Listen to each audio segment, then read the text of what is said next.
everybody, this is Allie, and today is another episode of Coffee with Allie, and today's guest is Sierra. Oh. What a surprise! It's me. And we are going to be giving 10 tips for working with a makeup artist.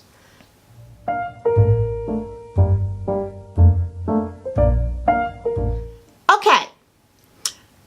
Tip number 10 is artistic license. What does artistic license mean? We're both artists. She's not here to serve me as a photographer. So what is the vision? Especially when you're not getting paid. Especially, yeah. Yeah. That's true. That's if I important. was giving her money and like not just $10 to help with That's the equipment. If I was giving her real money, well then I'm going to do whatever you want to do. Right. Right. But we're talking collaborations, we're talking portfolio work. This is a shared vision and we need to discuss what artistically are we accomplishing Right. together. And I think it's important whenever you're talking to a makeup artist about a shoot, if you have a specific vision, you got to lay that vision down first. You got to say, I want artistic control. Right. And then if I'm okay with that, I'll say, sure, yeah, I want to work with you still. Right. Yeah. But I mean, you got to talk about that. Well, like when we did 30 Days of Halloween, you had artistic control. Right. I was just your photographer. Yeah. Yeah. So number 9, space requirements. That would be like lighting. Sometimes I need a cup of water. Sometimes I need paper towels. But lighting is probably the most important one. Because if I can't see what I'm doing, then I don't know how much contour I'm applying or what the makeup looks like. Especially, there are last minute tweaks. Any good makeup artist generally will stay throughout the photo shoot, at least the majority of the photo shoot, because whenever you put something under lighting, like the strong lighting that you have in a studio, your makeup's going to change. So you want to have that strong lighting, or at least good lighting, for whenever the makeup artist is applying the makeup. So then I don't have to make any tweaks whenever you are doing the photo So a little shoot. tip, I use one of my video lights for Sierra.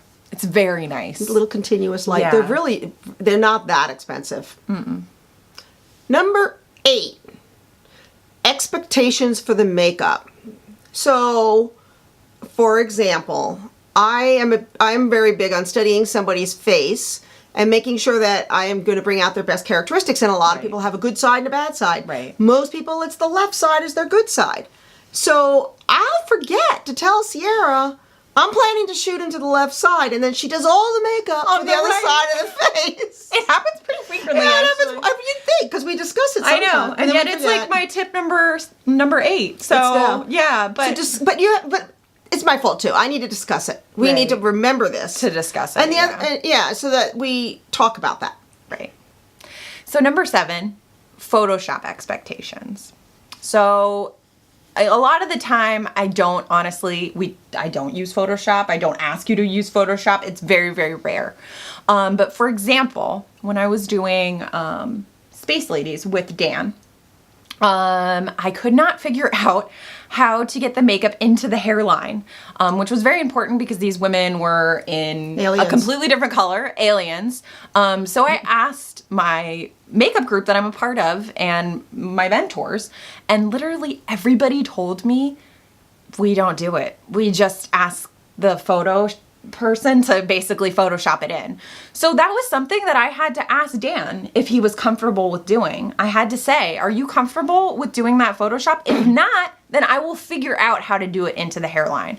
But a lot of these women had wigs, and especially with Evelyn, her hair is blonde already, so there would have been like a bleeding issue Yeah, into her hair. It would have been horrible. So when we did 31 days of Halloween, and we had the bee lady, oh yes. I tried making like little bees out of that clay. They didn't look The good. bees that I ordered didn't arrive in time, and Right. Allie tried to make them, and And no, I They am not were- a sculptor. they were inappropriate looking bees. They didn't look like bees. They looked like Things. they shouldn't have been on her face. It wasn't good. No. So anyway, our solution was I photoshopped bees onto her face, and we discussed it. It didn't ruin her makeup. No. And it just added to the makeup. But those are things that you should talk about, with your makeup artist before, especially like if you had not asked me that and I would not have been okay with that, that wouldn't have been bad. I would have been upset. Yeah, because I would have been So- changing her makeup. Yeah. So also, tip number 6, what shots are you going to be doing? Yeah. This is important. Very important, especially for whenever you're doing full body airbrush makeup. Because if, for example, somebody's toes are showing or somebody's feet are showing and I have made them into an alien or into a different color. Or you made them into a corruption woman full of soot. Right. You gotta do their little footy. I have to do their feet. And if you don't tell me that you're gonna do full body shots, then I have no idea. And I don't prepare for that. And maybe I don't bring the makeup for that. Right, and like sometimes you're doing somebody who's like covered in blood and they have perfectly clean hands. Right. That's good. That's That looks horrible. Yeah. Yeah. You can't use that. Talking about the shots beforehand is always helpful. You and I always generally talk about that. Most people that I work with, we generally talk about Remember that. when we did Viking? We were like, we're done. And then all of a sudden we looked and she had this beautiful bare clean belly. Yeah, exactly. It did not. No. We just splattered blood all over that thing. So, number 5, it brings us to credit. So, just like a photo, just like you as a photographer, you get to put your stamp on the photo. So, I don't get to do that as a makeup artist. So, I basically rely on you as the photographer or the model to give me credit. And recently there was a scenario where somebody didn't give credit to the photographer or to myself. And I honestly was not upset about myself. Really, I was more upset for the photographer, but the same thing applies. You need to give credit to the makeup artist. You need to give credit to the photographer. It's a big deal. I do a lot of work. You do a lot of work. You know, sometimes these makeups looks, they take 2 hours. That's 2 hours of my life, especially when I'm not getting paid. You know, and all I ask is credit. So I use MUA, means makeup artist, colon, and then I tag them. Yep. Number 4. How much time is this project going to take? You should discuss how much time the Speaking makeup of. artist needs Yes. to do the project. Yes, yeah. Because like a beauty look nowadays takes me like 30, 40 minutes depending on how involved it is. But like if we're doing something where I'm completely changing everything, or I'm applying a prosthetic, or I'm doing something deeply involved, it could take sometimes 3 hours. So, and like that's not unheard of in the Especially makeup when we're doing community. upper body. Like sometimes we Yeah. do very elaborate upper body Moulin Rouge Right. gem boobs. Right, like the gem boobs. Gem boobs, the mermaids with the scales. They took like 2 2 hours. hours. Yeah, because it's a lot that you're doing, and especially for makeup artists. I mean, you know, you'll hear things like, "Oh, it took them like hours to do Thanos's prosthetic." Well, yeah, because that takes a lot of time, and you have to remember that's a team of people doing it. Right. Can you imagine one person doing Thanos's makeup? It probably would take them all day. And then you shoot for 10, 15, 20 minutes. Right. That's just the way it goes. You might be in makeup longer than you're behind the camera. You probably will be. Yeah.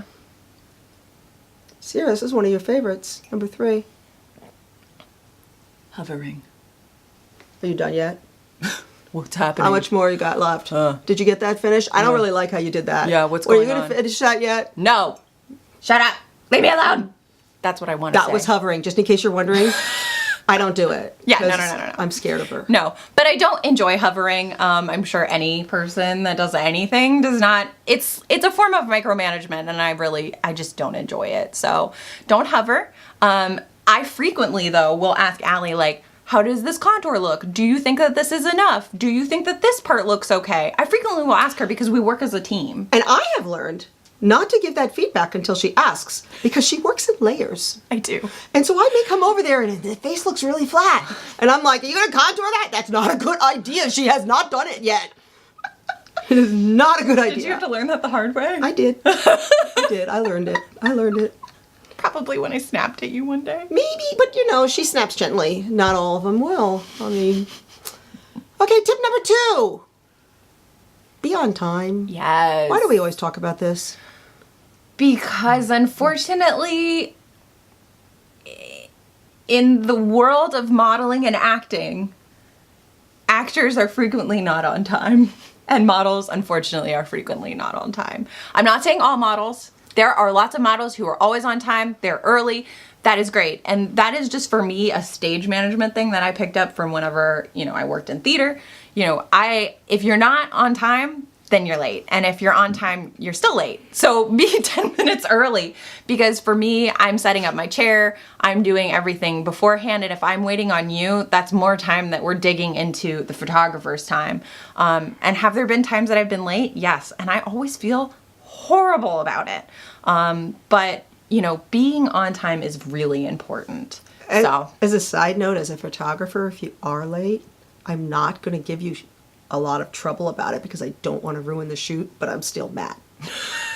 right. So I don't want to like make you nervous. So I'm Right. going to be nice. Right. But Yeah. if I find it's all the time, you probably won't get to work with me anymore because, You're wasting our time. you're wasting our time. Especially whenever we're doing something that's supposed to be fun. And also, if we're working natural light, we may have picked that time and Yes. planned everything so that the Yes. sun is where we need it when we're shooting. Right, and- Sun doesn't wait. No, it does not. Here I go ranting. Yeah, I no. rant. I'm sorry. Tip number 1. Number 1, communication. Communication. Yes. That was beautiful. Thank you. So communication is the most important tip that I have. Talking to your makeup artist, working through everything with them, making sure that the vision is clear. I mean, all of those tips really have to do with the communication. That's really what they have to do with. It's the basis of anything that you have to do with any artist. We communicate verbally and we communicate through images. I Yes. can't say enough about our Pinterest boards. Yes. And you mention that a lot. And we don't. The Pinterest boards aren't literal. No. The Pinterest boards are inspiration. Yes. We don't copy people's images in No. Pinterest. But I might like this pose and this type of lighting, and she likes the way this one's Right. eyes are made up. And if I ever do use something, like for example, the mermaids, whenever we did that, Mikey from Glam and Gore inspired me to do that. But her mermaid was way different. It didn't look anything like our mermaids. Her scales were only on her face. boobs. Yeah, and like it was a completely different look. But the very groundwork of that project was because of her.